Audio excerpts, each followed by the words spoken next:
was hoping you'd come before we left for the mountain. Where are the others? Oh, there was some Maasai warriors in town, so they wanted to stay a little longer. I had Joseph bring me back, and I'm glad he did, because I'm anxious to see what Mr. Kendall has to say. Well, not anxious, more like eager. Don't tell me he's rubbing off on you already. So is everyone's gear packed? Yep, we just finished loading everything up, including food and Catherine's shoes. So, how do you think they'll do on the climb? They'll do fine most of the way, but when the oxygen level drops, that's when it gets hard. I just hope I can make it. It's been a while since I've been up there. You'll do great, I know it. Oh, by the way, I just wanted to let you know that your devotional this morning was excellent. Go to the ant, thou sluggard, consider her ways and be wise. Who would have thought you could learn something from an ant? Well, God did, of course. You know, I've always been a pretty hard worker, so I've never really considered myself a sluggard, but when you started talking about our relationships with God, it really got me thinking. Maybe I am lazy sometimes. Well, we all need to think of how much effort we're putting into our spiritual lives, because we can't be a spiritual sluggard and love God the way He wants us to. I see that now. Oh, here he is. Good morning, Camp Cowabungo. Good morning. And it's Camp Kilimanjaro, not Cowabungo. Really? When did you change the name? We didn't. It's always been Kilimanjaro. Well, it's a strange name, but I think I kind of like it. Now that I think about it, seems like I've heard it before. Huh, imagine that. So did you find anything? I find anything? Well, as a matter of fact, I did. I've been looking for this for forever. Well, not for forever, just since junior high school. What is it? A nickel? Well, not just any nickel. It's my magic squirting nickel. Well, it's not really magic. See that tiny hole right there? You just fill it up with water and then you squeeze. Oh. I got myself again. Always do that. Well, not always. Back in the 7th grade, I managed to squirt Mrs. Peterjohn, my math teacher. Went right up her nose. She didn't think it was funny. We sure did. Mr. Kendall, I'm glad you found your squirting nickel, but I was talking about the footprint. Oh, right, that's right. Oh, that must be what this tablet is here for. You know, it's got some fancy pictures on it. Well, not really on it, more like in it. Just gotta figure out how to turn it on. There. So are these pictures of possible suspects? Sounds like a murder mystery when you put it that way. All right, here we go. That is a goldfish. Or to be more precise, a Cassiaris artarsaurus.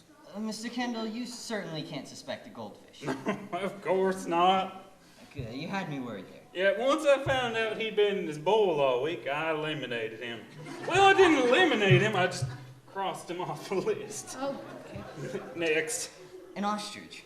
I know it's large, but you can't be serious. Besides, it only has 3 toes. The footprint has 6. I guess you have a point. Next.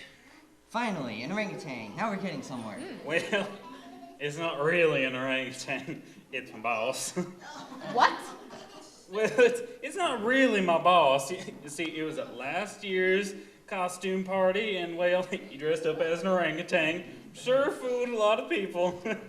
Guess he fooled you, too. Mr. Kendall, I want to thank you for coming out this morning. Oh, but I got a couple more. That's okay. I think you've done quite enough. I don't want to take up any more of your valuable time. Oh, well, that's mighty thoughtful of you. It has been pretty busy at the office lately. Well, not really lately, more like early. Had to get up at 6:30 this morning. Well, was there anything else I could do for you folks? No, I think you've done quite enough. Well, thanks. As the boss always says, that's what we're here for. I do not know how he got that park ranger job. It is beyond me how someone like him could do that. It's just, oh my goodness. I think I took the wrong turn somewhere. You want to go that way? Thanks. Have a good day, y'all. And I was so hoping he'd shed some light on the Bigfoot mystery. I guess that was just too much to expect. Well, I'd better get back to work. Man, those Maasai warriors were so cool. Man, I got some great footage of their jump dance. Yeah. Hey, can you imagine what they'd be like on the basketball court jumping like that? I couldn't stop salivating. Ew. Hey, they sure took a liking to you, Catherine. Well, of course. Sparkling eyes, perfect smile, charming personality. What's not to like? Okay, guys. Well, hey, we need to do the footprint interview before we can leave. So can one of you find Terry or Mr. Harper? Oh, there's Terry. Oh, hi. We were wondering if we could interview you about the footprint. Oh, well, I don't know. I don't think Mr. Harper would like that. He doesn't want any bad publicity right now, and we've already lost 3 group reservations. Okay, I'll make a deal with you. You let us do the interview, and we promise not to use it without Mr. Harper's blessing. Well, all right, but do I look okay? Well, I guess it'll do. You look fine. Don't listen to her. I'm really getting nervous. Oh man, I remember the first time I was on camera. I was so nervous, I threw up all over myself. Right in the middle of the weather report, too. Disgusting! Yeah, it was. And then the next day, I did it again. You Storm, you're not helping the situation. Why don't you just go take a nap or something? Please. Fine. I know when I'm not wanted. Now I am really nervous. It's okay. I'm an Emmy Award-winning news professional, and interviews are one of my many specialties. All you have to do is follow my lead. I'll make it easy for you. Well, I don't know. Don't worry, this isn't live TV, so if you freeze or make a mistake, it's not a problem. We can just cut around it. Okay, well, let's get the show on the road. Terry, you can stand there. Catherine, you stand there. And you guys can go whenever you're ready. La la la la la la la. Hello, everyone. This is Catherine Kent at Camp Kilimanjaro, located at the base of Africa's highest mountain, Mount Kilimanjaro. Today, our focus is not on the famed mountain, but on something much more mysterious. And here to share with us, I'm pleased to have with me Terry Dactyl, who's on staff here at the camp. Good morning, Terry. Good morning.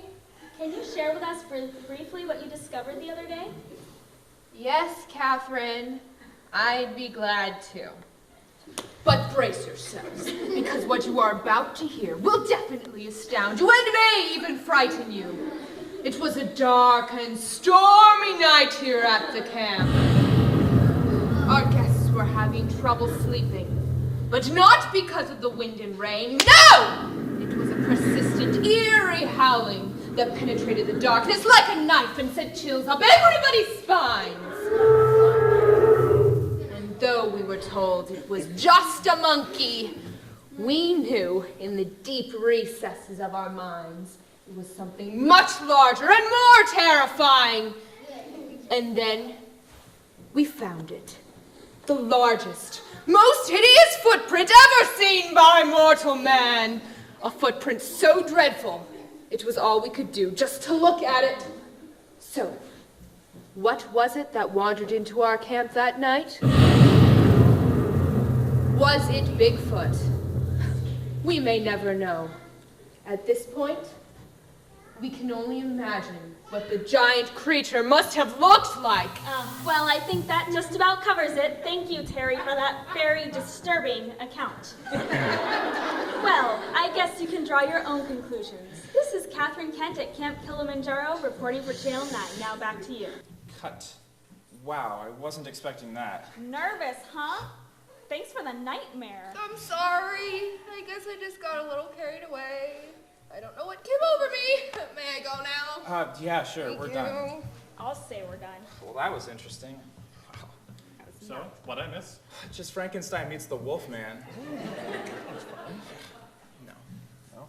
Okay, everyone. The guide and porters are at the front gate, and the van's all packed, so if you're ready, it's time to head out. Okay, Catherine, about your shoes. I know, aren't they fabulous?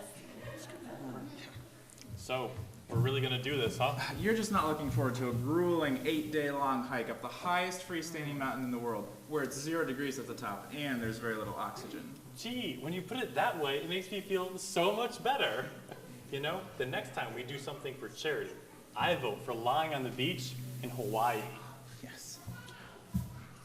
What are you looking for? Well, I'm looking for my backpack. I had it yesterday, but today it's nowhere to be found. Well, that's too bad. Do you need it for the climb? Probably not, but I did have that book of Proverbs in it, and I was really hoping to bring that along. Oh, so you've been reading it. Yeah, I was thinking about what you said this morning, and I've decided I don't want to be a spiritual sluggard anymore. Well, that really blesses me to hear that. We've got more Proverbs books, but better yet, why don't you just take the Bible from the top drawer of your nightstand, and then Terry can look for your backpack while we're gone. That'll work, and you guys don't have to wait for me. I'll meet you at the van. Thank you, God, for what you're doing in his heart. You're amazing. Guys, I found something. I think I found a piece of Bigfoot.